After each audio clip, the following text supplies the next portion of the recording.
Welcome back YouTube, and welcome to the Riftguides WildRift video. For today we are going to take a look at Kranix, but this time slightly different. How about Kranix in the jungle? We're going to unveil a few of his gameplays from jungle to AD carry, and you best believe that you should catch him streaming in the description below when he's live.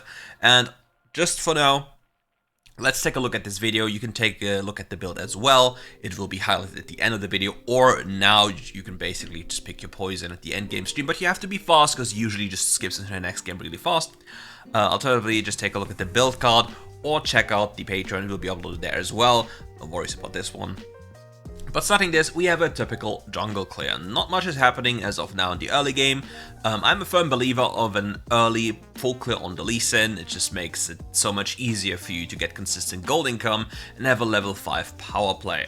He has a very interesting lane with the Varus on the other side of the map, so you could make an argument that you could go for the Varus lane since it's Yasuo, and Yasuo players are always playing sketchy. The clear isn't entirely optimized. There's videos upon videos out there like how to do it properly. We already saw the Viego in the topside river after doing like a free camp clear, and now going for an invade. Like you see, yes, he's going for an invade, but what is he going to gain from this invade? There's no one in a position to do anything about this. The champions he has don't really do anything about this, and by doing so, he's already putting himself behind and completely out of tempo. He just walked in here, walked away, and nothing will happen. And now in the typical WildRift, like he's even camping here. There's not much being achieved by the Viego, and if the enemy bot lane makes one slight mistake, they're instantly dead. So he's just hovering here just to make sure that his bot lane isn't getting absolutely dumpstered, and the enemy team is playing right into these cards. We see a little play happening, and the Morgana Kalista actually gets the kill onto the Malphite Draven. Both AD carries feel very angry about the support choice. However, considering that it's a Malphite, Morgana might not even be that bad with the Black Shield, and the first ability connects and he gets a free kill. Flashes out, kicks the dragon into the face while he was spitting the fire, in fact, into his face, and he's continuing to go. The dragon just doesn't know. It's Viego Maradona. He just doesn't know who he's messing with. Gets killed, free money income. Vladdy makes this appearance as well, but it's just way too late, even after ghosting. We love WildRift. You have a massive power spike right now. We have Gluttonous Greaves as well as a Serrated Dirk. And all of you enjoyers know already that the moment you touch an enemy champion, you will instantly pick them apart. But what makes it look so much normal than looking at normal WildRift junglers? First off, the approach towards ganks and how he wanted to play is more consistent. He cleared his jungle and looked for potential play. Now he looked at the map, punished the enemy Yasuo for getting like absolutely greedy, and killed him on the spot. He'll also walk up, quickly making sure that this wave is pushed, and there's not much to do. He just protects his AD carry, because you all know, in these scenarios, every single top laner for whatever reason consistently stays here and would get himself killed for absolutely zero reason. And look, you see, the Varus is still staying. It just doesn't make any sense. He's even swapping his camera then. He's like, you are about to die, you just don't know it if you continue to do this. Because you might get some extra gold with the platings, but then the Yasuo will just run you down. And oh surprise, it is really happening. No way, nobody could have ever expected this, and of course his Elgato stops working for a second. But it's always the same with the top laners. Every single I mean, who am I kidding? It's always the same with every single lane in WildRift. You just got a kill, you have the wave in a beautiful position, just reset. Go back to lane with a massive gold advantage, prepare the vision, and then go for another fight angle. But don't just stand there with 50 billion doleros in your pocket and die. Oh, Malphite's walking up, hits the ultimate, but the Lee Sin damage is just too massive. Needs to be careful of the Draven. Draven used to stand aside, walks away. Aurelion Soul is flying into the pit. Oh, Aurelion Soul, my man, you are kinda stuck. Wastes his first ability, but it's all just style points. Aurelion Soul can't escape this. And now the Draven is being routed by the Morgana, and he just waits patiently to go in, gets a free kill. The patience is a virtue, and oh, poor Malphite, you'll just be sent into the Shadow Realm. And he goes for a reset right now for the tempo to pick up the Yumus Ghostblade and then run into Herald immediately. Because there's no need for him to take down these camps right now, because even by taking down his camps, he might be able to afford another longsword. However, he would not be in position to go for this herald instantly upon spawning, and Viego would have already taken it. And if the Viego is here, he will just instantly demolish the Viego because of the massive item advantage. And now the Yasuo is doing the typical Yasuo thing. Ooh, he actually goes in and gets a trait. That's kind of rough. Anyway. Dragon is now here, hits the first ability, easy damage, flash kick into the face. Vladimir does the big suck, but he sucks as well, so nothing happens. No smite available, but that should not be a problem. It's being killed on the scry, like on the crab, might be a slight issue if anyone tries to do something too fancy.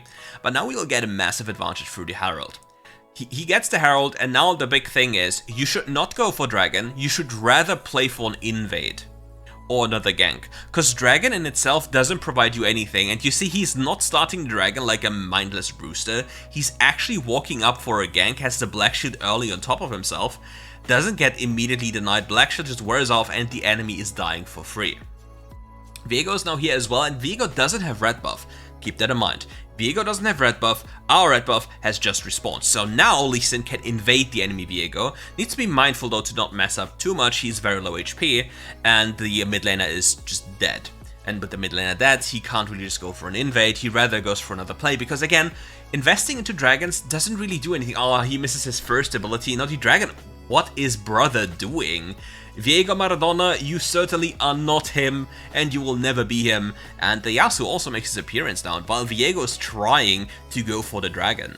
First ability hits, we just go in, big damage, and the Yasuo damage, I hate Yasuo. This champion is so cringe broken. And we get it. Ooh, we nearly got a reset there. So yeah, Yasuo as a champion is just sadly beyond unbalanced and probably one of the most broken picks you can actually go for in this patch. And yeah, anyone who says anything else, I have no idea what kind of stuff you're hitting, but I want you to pass me that pipe ASAP. This champion, be it on full tank or damage, is just way too insane damage-wise. It doesn't matter. But now with our death, we made a massive mistake. We lost a lot of gold and tempo on the map. The enemy will pick up the dragon, which isn't a problem in itself. It's more of a problem that we didn't gain anything in return. So for example, if there's a single dragon just standing around, rather than wasting your time going to get it, you can use your time to accelerate yourself by taking away the enemy camps, because the enemy jungle is most likely going to invest a lot of time into taking it. And even if it's a soul, even if it's denying yourself the soul because you don't get the first dragon, it really doesn't matter too much. Because again, souls in WildRift barely do anything for you, and especially since it's Mountain Soul, nobody gives a flying damn. We somehow have some issues. We have 24s in base very soon. The team is going for some crazy stuff there, and Diego is chasing. Oh, he's not chasing the Varus. Both mid lane, he's just waiting for an enemy to make a mistake. Ooh, he finds the angle here, jumps over, he will be spotted sadly. Goes in for a big chunk onto the Viego. Viego does so much damage. Nice kick here though, and gets the double pickup. They're mad, they're fuming. But at the same time, because nobody on your team ever wants to reset, Yasuo gets another tower. Waits until the first Q goes out, goes back in, but there's so much damage that Yasuo is dealing. You have to really, really be careful. Like, this champion's damage is so heinous. You really do not want to be the one suffering from that kind of damage. Varus being very close here. He could have even debated, depending if he believes that the Yasuo is Windwall, should just place down his ultimate and then hope for a kill. But wait, we see a Collector. Uh-oh. Collector Enjoyer. Unbelievable. Who'd ever go for that item? Now he's debating what item am I going for. Death Stance, enemy team has a decent amount of physical damage with the Viego Draven and the Yasuo, so it's a good pickup, making him a lot tankier. Vladimir pulled in front of them, always a bad choice. Big Aurelion Soul, big kick as well. Needs to be mindful, gets the free kill here, gets crit into the face for big damage, but the minion is a superhero. Walks close, has to play for time. Energy management is not that good, but they get the free kills here. Triple kill by the Callista. Now we just hope that we get a quick little invasion going here. Just checking enemy camps if there's anything available. Yes, there is. Picking up these, maybe picking up the bot lane wave, and then depending on the enemies we see, we should make a little detour and see if we can take some more, since we agreed a little goblins with the blue buff spawning in 7 seconds and our mid lane still being occupied and a vision cone being popped up there. So we should be able to get this for free fast enough. But we don't have smite, so might get a little bit risky, especially since we use our second ability. He just dubstep walked around the corner with the blast cone and smited it away, little demon. But yeah, free little red buff we pick up for ourselves if he doesn't take it from us. Yep, we keep it. Very nice. And we have DD in base. What is Vladimir doing down there? What is bro doing surveying the crabs? Pigwood provides some vision, goes in. Oh no, he wanted to go for a cheeky little play here, but got it denied by the enemy reacting fast enough. Q3 by the Yasuo. He doesn't ult the Kalista for whatever reason. Morgana's in the front line denying them. Apparently the Yasuo doesn't have any ult right now, but the damage you see, the damage the Yasuo is dealing is absolutely nuts. So I think as we reach free items, he should probably debate changing to plated steel caps. It's just too much damage in the game right now and too much damage here. I think he'll benefit more from having the plated steel caps over the gluttonous at this point. But in the early game, you still obviously go for gluttonous because they're such a powerful item, especially as a first pickup. And the Yasuo, instant Zhonya's here avoiding the Q, but will fall eventually. And this will give them a free dragon. And depending on the context, they might even go for an Asher once it spawns. Oh, free red buff as well. And Diviego was found here. Who gets the red buff? Diviego gets the red buff, but you will not escape, my man. You will die. And with this, actually, technically speaking, a dragon into Baron is a valid option. They can just rush the Baron. It's a 12-minute Baron that instantly dies. So the best play would have been for the entire team to already be running towards that Nashor. And make sure to get everything for free. Also, Randall's Omen is often a very big bait item, because you need to get crits to get value from the item, in the sense of healing, and you need to auto attack to get the healing back, or it needs to time out, but it has capped stacks. So that's what you have to keep in mind, and usually only against full crit enemy compositions, and when you go full armor anyway, it's a decent pickup to make yourself a lot tankier. In this game, just the health and the armor of the item will be okay, but you could even make an argument that you could go for Frozen Heart, but I think he lacks the health pool to go for it. If you're wondering why should a champion that doesn't have mana go for Frozen Heart, the item itself provides you with ability haste and a big chunk of armor and a lot of value during teamfights. Malphite ults out of a fight, so it's basically him being dead already, because it doesn't matter if he's alive or dead when he has no ultimate. Goes in for a play. Nice flash kick here. The death stance is popping the hell off.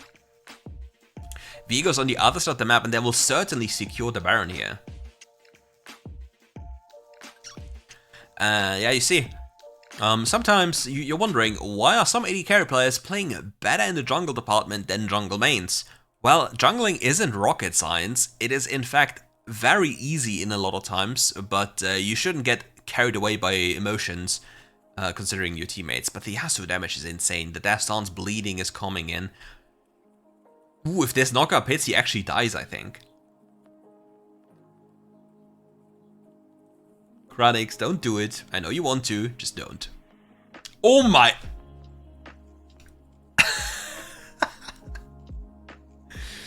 No way.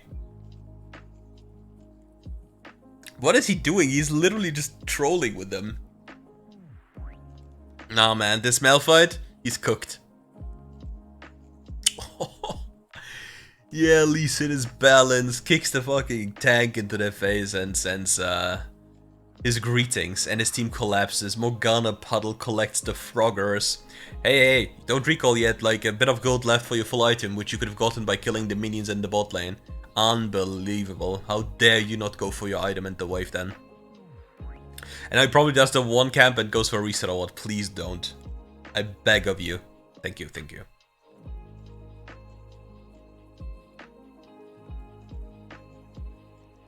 Because his HP bar wasn't relevant anymore, because all the people that could have killed him were already dead or not in a position to get to him. So he could have either pushed the bot wave to pick up the item and then recall, or continue pushing, allowing his team to do whatever they're doing right now, while also providing early value to pushing another wave. So forcing the enemy team to basically to commit to a bad play already. It's a nice binding, goes into stasis, barely takes any damage, misses the Q though, but the Aurelion Soul's chasing down, and another Malphite ult goes into the Nirvana, into Narnia for whatever reason. You're picking up red buff, very powerful. Like this, honestly, red buff is also so unbalanced. It's so stupid how sickening. That was actually really nice played by the Viego. He avoided the kick knockback by using ult. That was really nice. And that way he was able to keep on dealing damage. With the Yasuo is a really big threat. Kalista though is just the kite demon. Avoids the Q3, goes out, everything is fine. And with that, they will end the game. So yeah, if you enjoyed the video, leave a like, subscribe to the channel, and come back for more Riftguides content. And if you want to know more about Kranix, feel free to check out his stream. He streams quite frequently if he feels like it, mostly AD carry, sometimes jungle if he feels like it as well. And yeah, say hello to him in chat, give him a follow, make sure that he enjoys his time in WildRift, because we often, you know, WildRift is a very rough game sometimes. And yeah, while we're at it, enjoy your day. Have a beautiful day, and we'll see each other in the next Riftguides WildRift video tomorrow. Goodbye.